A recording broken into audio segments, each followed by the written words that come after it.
Hej, tutaj na kanale jest nas już ponad 100 osób, więc pomyślałem, że to dobry moment, żeby nagrać to wideo i Wam podziękować. Cześć, ja mam na imię Radek, a to jest Polish with Radek, czyli kanał dla osób, które uczą się języka polskiego poprzez autentyczne treści, takie jak te. Kiedy zdecydowałem się nagrać to nagranie, to subskrybentów na kanale było 168 i bardzo spodobała mi się ta liczba, bo 168 to 12 razy 14 albo 21 razy 8, więc można nas wszystkich ułożyć w taki prostokąt, żeby uzmysłowić sobie, ile osób liczy już nasza społeczność. Ostatnim czasem nie publikowałem wideo, ale wchodząc na kanał dostrzegłem, że każdego dnia jest parę osób, 2, 3, czasami 5, które wchodzą tutaj, zaglądają i uczą się języka polskiego z tymi treściami. Co bardzo mnie cieszy, to nie tylko liczba subskrybentów, nie tylko liczba wizualizacji, liczba odtworzeń filmów, ale także inne rzeczy, takie jak na przykład komentarze. Podliczyłem wszystkie komentarze i jest ich blisko 100. Oczywiście część z nich jest moich, część komentarzy to osoby, które generalnie mówią, że mam wadę wymowy, że nie potrafię wymawiać R i że nie powinienem nagrywać tych filmów, ale przeważająca większość to Wasze pytania dotyczące języka polskiego, Wasze opinie na temat tego, co sądzicie o tych materiałach, które tu publikuję. Więc to bardzo cieszy i za to też bardzo Wam dziękuję. Zwłaszcza cieszą mnie takie komentarze, jak jeden komentarz osoby z Ukrainy, która powiedziała, że te wideo pomagają jej zintegrować się tutaj w Polsce. Jest jedno wideo, które wybiło się na prowadzenie. To jest wideo o tym, gdzie mówię, dlaczego warto uczyć się języka polskiego albo innych rzadkich języków. I to wideo ma blisko 3000 odtworzeń i można powiedzieć, że może nie jest viralowe, ale jest tym, które wypromowało kanał. To trochę zabawne, bo na nagranie tamtego wideo chyba poświęciłem najmniej czasu. Miałem już nagrane inne wideo, bodajże to o Koperniku i pomyślałem, że nagram jeszcze jedno szybkie. Miałem zapisane takie właśnie 3 powody, dla których warto uczyć się rzadkich języków. Miałem ten cytat z książki Paula Pimslura, który bardzo mi się podobał i o którym tam mówię. I pomyślałem, że to wystarczy, żeby nagrać jakiś szybki, spontaniczny materiał na temat właśnie nauki rzadkich języków. I okazało się, że był to strzał w dziesiątkę. Ale to, co jest fajne, to to, że ten kanał to nie jest tylko kanał jednego wideo, które jakimś cudem trafiło do szerszej publiczności, ale to, że tych wideo jest więcej, że każde, zwłaszcza z tych nowszych wideo, ma tam po kilkaset odtworzeń i łącznie można powiedzieć, że tamto wideo o tym, dlaczego warto uczyć się języka polskiego, odpowiada za około połowę odtworzeń, połowę wizualizacji, połowę też liczby osób, które subskrybują kanał. Połowa subskrybentów to są właśnie osoby, które zdecydowały się kliknąć subskrybuj po obejrzeniu tamtego wideo. Od razu powiem, że jeżeli chcesz subskrybować ten kanał, to nie musisz iść do tamtego wideo, tylko możesz to zrobić też pod tym wideo. A druga połowa to wszystkie inne wideo. I to jest fajne, że jest taki balans pomiędzy różnymi materiałami, które publikuję. Że pewnie są osoby, które obejrzały większość z tych filmów. I to jest mega fajne. Może pomyślicie, że okej, 100 parędziesiąt subskrybentów, nie ma co jakby robić z tego wielkiego wydarzenia. Są dużo większe kanały.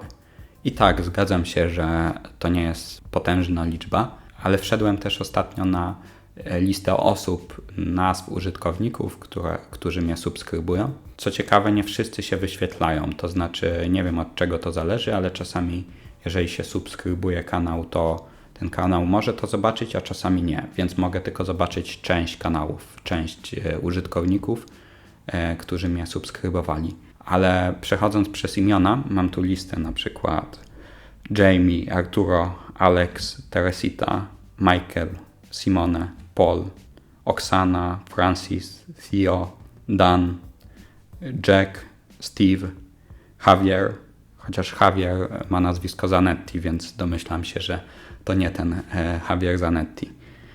Peter, Eder, Ola Eder, Antoine, Kevin, Alice, Yari, Daniel, Andrzej, Klaran, Steven, hej Steven i Christian, więc te wszystkie imiona brzmią bardzo tak zagranicznie, więc to jest fajne, że nawet wśród tych użytkowników, którzy się wyświetlają, są imiona z różnych krajów, czy to anglojęzycznych, hiszpańskojęzycznych, ale rozpoznałem z pomocą czata GPT także, że niektóre imiona są z Finlandii, z Holandii, z Irlandii, więc to jest bardzo fajne, że stworzyła nam się tu taka mała międzynarodowa społeczność i chciałbym ją pomału dalej rozwijać, więc mam nową motywację, żeby trochę więcej znów publikować tutaj dla Was na kanale. Kolejna rzecz, która mnie zachęciła do tego, żeby znowu być trochę bardziej aktywnym na kanale, to to, że w te wakacje odwiedziło mnie 2 kolegów z zagranicy. Jeden ze Stanów Zjednoczonych, z którym studiowałem razem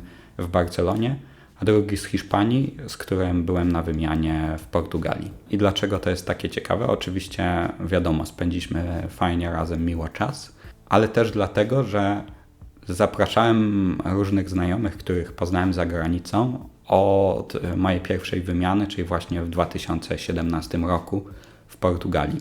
Potem byłem jeszcze we Włoszech i w Hiszpanii i zawsze wszystkim mówiłem: przyjeżdżajcie do Polski, będzie fajnie, mamy ładne miasta, oprowadzę Was. I przez 8 lat nikt się nie zdecydował na taki ruch, a nagle coś takiego się w tym roku wydarzyło, że 2 osoby powiedziały: cześć Radek, jesteś w Polsce, chętnie bym przyjechał i zobaczył Gdańsk, Warszawę, czasami inne miasta.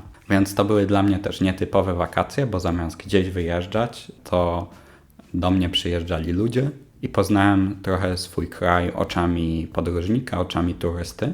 I dlatego odpowiadając też na różne pytania moich kolegów, opowiadając im o Polsce, mam dużo idei, dużo pomysłów na temat tego, jakie treści mógłbym nagrywać w kolejnych tygodniach, miesiącach.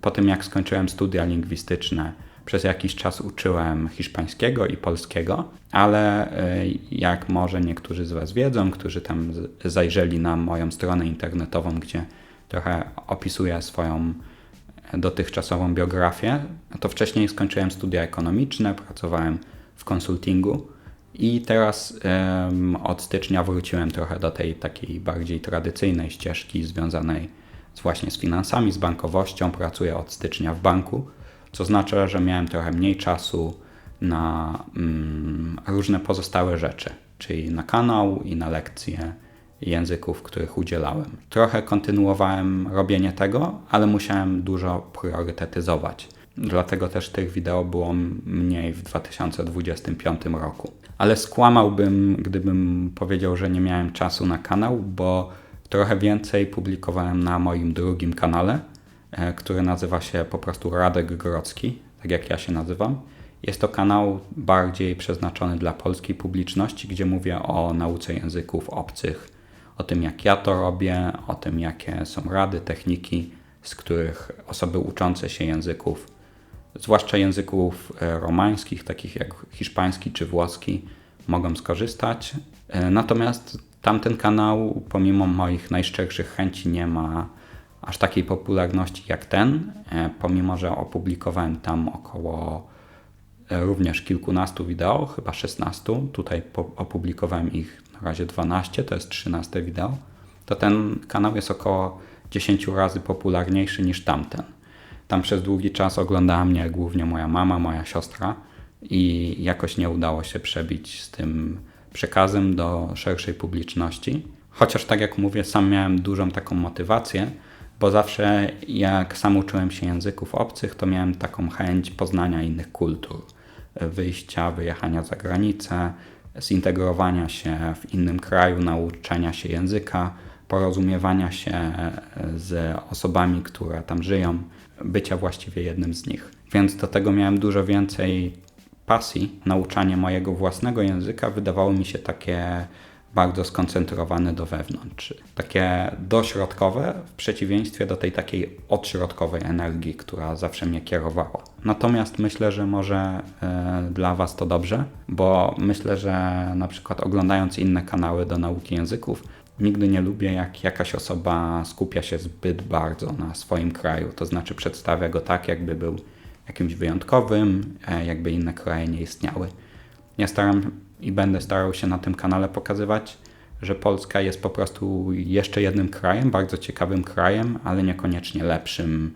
Więc mam nadzieję, że dzięki temu materiały, które tutaj będą takie bardziej dostępne dla Was. Że z jednej strony jestem Polakiem, ale z drugiej strony znam inne europejskie kultury, kulturę anglosaską, więc mogę być takim punktem połączenia pomiędzy Waszym językiem a językiem polskim.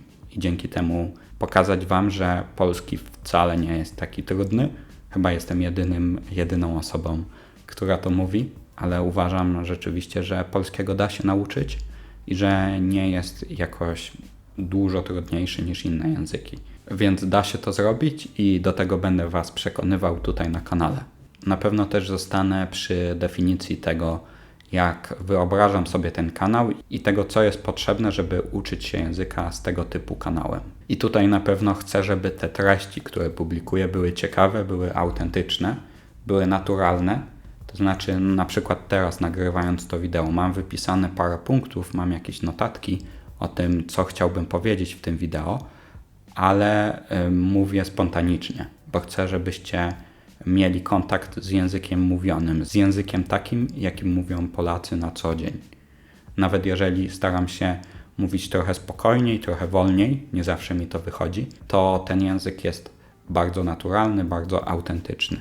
I po drugie, kluczowe jest zrozumienie. Myślę, że wielu z Was zna hipotezy Stevena Krashena, hipotezę wkładu językowego, po angielsku oczywiście słynne comprehensible input. I żeby te treści były dla Was zrozumiałe, to co jest potrzebne to napisy.